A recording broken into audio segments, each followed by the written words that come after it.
Want to change your default address on Amazon? In this video, I'll show you exactly where to find your address settings and how to set a different address as your default. Let's get started. First, open your web browser and go to the Amazon website. Make sure you're signed into your Amazon account. Once you're on the Amazon homepage, move your mouse cursor to Account and Lists near the top of the page. Click Account and Lists to open your account settings. Now, look for your addresses and click it. Here, you'll see the addresses currently saved to your Amazon account. Find the address that you want to use as your default address. Look for the option to set as default next to that address. Move your mouse cursor to the option and click it. Amazon may ask you to confirm the change. Follow the instructions shown on the screen.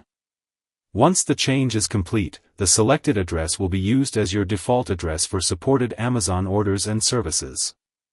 If you don't see a Set as Default option, look for the available Edit or Address Management options on the page.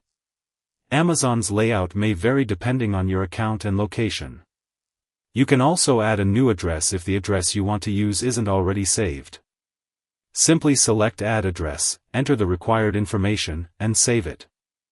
Then return to your saved addresses and select the option to make it your default, if available. Before finishing, double-check that the address you selected is correct, especially the name, street, city, state, and zip code. And that's how to change your default address on Amazon. Just go to Account and Lists, select your addresses, find the address you want to use, and choose the available option to make it your default. Thanks for watching, and that's it for this tutorial.